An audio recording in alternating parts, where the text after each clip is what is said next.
மேலறை தியானம் மார்ச் மாதம் 31 2026 ஆண்டு.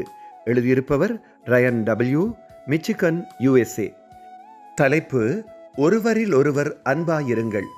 வாசிக்க வேண்டிய வேதப்பகுதி 1 கொரிந்தியர் 13 அதிகாரம் 1 வசனம் தொடங்கி 7 வசனம் வரை. இன்றைய நாளுக்குரிய தியான வசனம் யோவான் 13 அதிகாரம் 34 35 வசனங்கள். நீங்கள் ஒருவரில் ஒருவர் அன்பாயிருங்கள். நான் உங்களில் அன்பாயிருந்தது போல நீங்களும் ஒருவரில் ஒருவர் அன்பாயிருங்கள் என்கிற புதிதான கட்டளையை உங்களுக்கு கொடுக்கின்றேன்.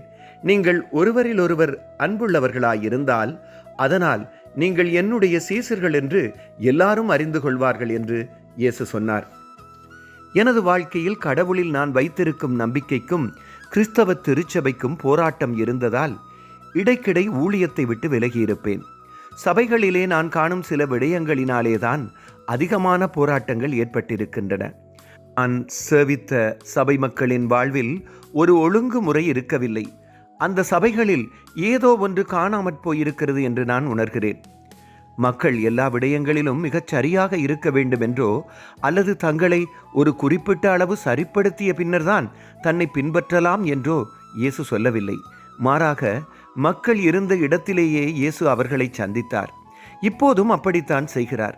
நாங்கள் யார் என்பதை அறிந்து எம்மை நேசித்து ஏற்று நாம் கேட்காத மன்னிப்பையும் எமக்கு தருகிறார். இயேசுவுக்கு அருகில் சிலுவையில் தொங்கிய குற்றவாளி தனக்கு தண்டனை சரியானதே என்பதை ஏற்றபின் தன்னை நினைக்கும்படி இயேசுவை கேட்டான். அவன் எதிர்பார்க்காத மன்னிப்பு, கிருபை, இரக்கம் ஆகியவற்றை அவர் கொடுத்தார். நாம் கிறிஸ்துவை பின்பற்ற விரும்பினால் அவர் எம்மை நேசிப்பது போல நாம் மற்றவர்களை நேசிக்க வேண்டும். ஜெபம். சர்வ வல்லமையுள்ள கடவுளே, கிறிஸ்துவை எமக்கு தந்து நிபந்தனையின்றி எம்மை நேசிப்பதற்காக நன்றி. ஆமேன். இன்றைய நாளுக்குரிய சிந்தனை: கிறிஸ்து என்னை நேசிப்பது போல நானும் மற்றவர்களை நேசிப்பேன். கர்த்தருடைய அன்பும் இரக்கமும் கிருபையும் இந்த நாளில் உங்கள் அனைவரோடும் கூட இருப்பதாக.